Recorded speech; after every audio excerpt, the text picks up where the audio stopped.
जय हिंद दोस्तों, कैसे हैं आप लोग। आज की वीडियो में हमारे पास है यूपी बोर्ड क्लास 10th के 2023-24 के साइंस का मॉडल पेपर।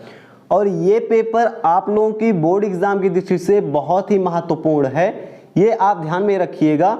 और जितने भी क्वेश्चन इस पेपर में दिए गए हैं, इन सभी क्वेश्चन के बारे में डिटेल से आप पढ़कर जाइएगा पेपर में, क्योंकि क्वेश्चंस बोर्ड में आ सकते हैं। ये कहीं नहीं लिखा है कि किस मॉडल पेपर से क्वेश्चंस आते हैं, किससे नहीं आते हैं।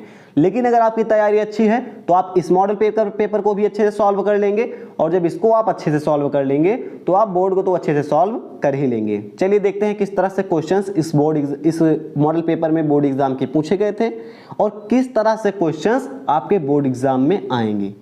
सबसे पहली बात, निर्देश का आप स्क्रीनशॉट लीजिए, इसको अच्छे से पढ़िए, क्योंकि जो भी चेंजेस दिए गए हैं, जो भी आपको जैसे भी पेपर में लिखना है, वो सारी चीजें आपको यहाँ पर बताई गई हैं। इसको आप अच्छे से पढ़िएगा। अगर आप इंग्लिश मीडियम के स्टूडेंट हैं तो आप ये जनरल इंस्ट्रक्शन यहाँ पर दिए गए हैं, आप इस इंस्ट्रक्शन को पूरा अच्छे से पढ़ लीजिएगा। फिलहाल हम क्वेश्चंस की तरफ रुख करते हैं।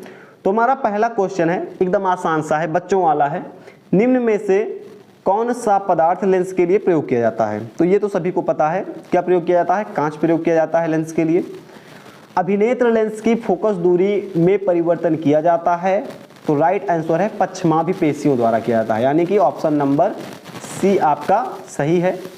अगला हम क्वेश्चन देखेंगे। अगला है, एम्पियर सेकंड मात्रक है। निम्न में से एम्पियर सेकंड किसका मात्रक है? देखते हैं। इसका मात्रक केवल एम्पियर होता है, इसका मात्रक कूलाम होता है आवेश का, विभव का मात्रक वोल्ट होता है। तो बचा कौन सा?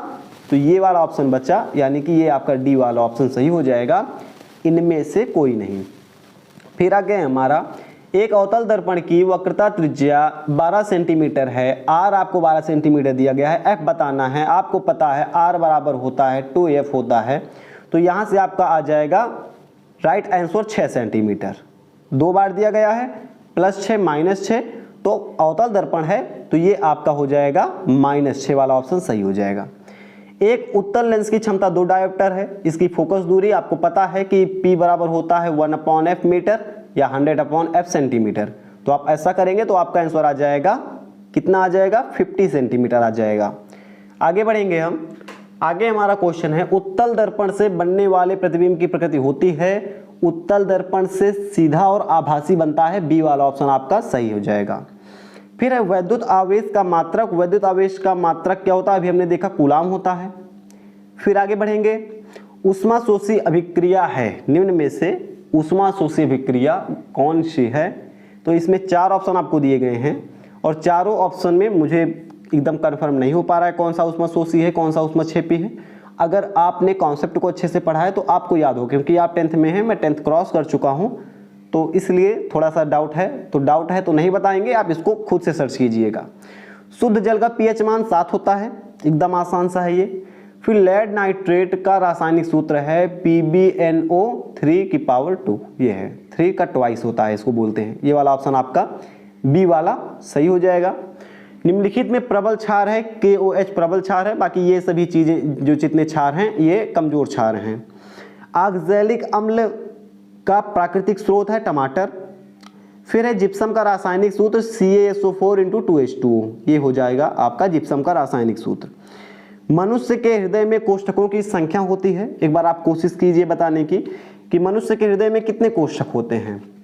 राइट आंसर है 4 कोष्ठक होते हैं, दाया अलिंद दाया निलय, बायां अलिंद बायां निलय। पित्त का संश्लेषण होता है, ये वाला ऑप्शन सही है, ऐसा आप बोलेंगे, लेकिन ये वाला ऑप्शन गलत है। पित्त का संश्लेषण होता है यकृत में, ये आप ध्यान रखिएगा। शुक्राणुओं का निर्माण होता है, शुक्राणु का निर्माण होता है वृषण में, आप बोलेंगे वृषण भैया क्यों, अंडाशय क्यों नहीं? तो अंडाशय में नहीं होता है, अंडकोश में होता है। अंडकोश को इंग्लिश में बोलते हैं टेस्टस। तो सी वाला यहाँ से इंग्लिश से देखिएगा और हिंदी में आप लगा दीजिएगा टिक। फिर सामान्य एक लिंगी नर पुष्प में नहीं पाया जाता है, मेरे हिसाब से वर्तिकाग्र नहीं पाया जाता है, क्योंकि एक लिंगी पुष्प में 2 चीज़ें एक साथ नहीं पाई जाती हैं। पुंकेसर ये क्या है, क्या कहते हैं, नर है, नर का क्या कहते हैं गुण है, तो वर्तिकाग्र नहीं पाया जाएगा। फिर एक सामान्य व्यक्ति का रक्तचाप 120/80 होता है, 120/80 होता है सामान्य व्यक्ति का रक्तचाप। ये सभी क्वेश्चन आपके बोर्ड एग्जाम के लिए इम्पोर्टेंट हैं, मैं बार बार बोल रहा हूँ। सभी क्वेश्चन पेपर को, सभी जितने भी पेपर में क्वेश्चन दिए गए हैं आप अच्छे से याद कर लीजिएगा, बोर्ड एग्जाम में बहुत काम आएंगे, क्योंकि 20 क्वेश्चन आपके इस बार ऑप्शनल हैं। हर बार कितना आता है, 15 के आसपास आता है। इस बार 20 क्वेश्चन आपके ऑप्शनल हैं। 20 नंबर आपका ऐसे डन हो गया। 50 नंबर लिखना है तो 50 तो आप लिख ही लेंगे, 70 हो जाएगा, और 30 नंबर आपको प्रैक्टिकल में मिल जाएंगे। फिर है पौधों में जल के लिए जाइलम, जा से जल, जा से जाइलम होता है। फिर प्रकाश संश्लेषण प्रक्रम के दौरान क्या संश्लेषित नहीं हो पाता है, तो ऑक्सीजन संश्लेषित नहीं हो पाती है। फिर हम आगे बढ़ेंगे थोड़ा सा। अभी ये 20 क्वेश्चन हमारे पूरे हो गए।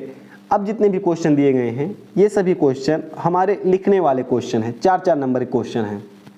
तो हम देखेंगे, अवतल दर्पण के सामने ध्रुव व फोकस दूरी के बीच रखी किसी वस्तु के प्रतिबिंब की स्थिति का किरण आरेख प्रदर्शित कीजिए। किरण आरेख की वीडियो देखना है, डिस्क्रिप्शन बॉक्स में मिल जाएगी, वहां से आप किरण आरेख का वीडियो देख सकते हैं।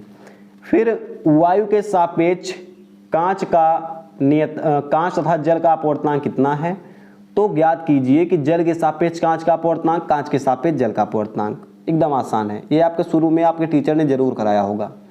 आसान सा क्वेश्चन है। तीसरा हमारा क्वेश्चन है, या फिर हाँ, अगर आप ये न्यूमेरिकल दिए गए हैं इसको आप नहीं कर सकते हैं तो आप इसको कीजिएगा। नीचे वाला, कांच के प्रिज्म द्वारा श्वेत प्रकाश वर्ण विक्षेपण चित्र सही समझाइए। लेकिन इसमें गलत बात यह है, इसमें 3 ही नंबर आपको मिलेंगे, क्योंकि 4 नंबर पूरा नहीं मिलेगा। लेकिन अगर आप इसको करेंगे सॉल्व, ये न्यूमेरिकल वाला, तो इसमें 4 नंबर आपको पूरा मिलेगा, अगर आपका आंसर सही रहेगा तो। इसमें गलत भी रहेगा तब भी 2 नंबर मिल जाएगा नीचे वाले में। फिर उत्तल लेंस के लिए जब वस्तु प्रथम फोकस पर है तब प्रतिबिंब का निर्माण किरण आरेख द्वारा समझाइए। किरण आरेख की वीडियो आपको डिस्क्रिप्शन में मिलेगी, वहां से आप देख लीजिएगा। मानव नेत्र को परिभाषित कीजिए चित्र सहित तथा इसके प्रमुख भागों का वर्णन कीजिए। मानव नेत्र की परिभाषा 6 नंबर की है। 1 पेज में तो चित्र ही आधे पेज में बन जाएगा, 1.5 पेज में आप वर्णन कर दीजिएगा, 2.5 पेज के आसपास लिख देंगे, आपका काम डन है। फिर क्या है आपका, मानव ये हो गया। अगर आप इसको नहीं करना चाहते हैं तो गोलीय दर्पण किसे कहते हैं, गोलीय दर्पणों से संबंधित परिभाषाएं लिखना है। फिलहाल ये आपको अच्छे से तैयार होगा चौथा वाला, तो नीचे आने की जरूरत है नहीं।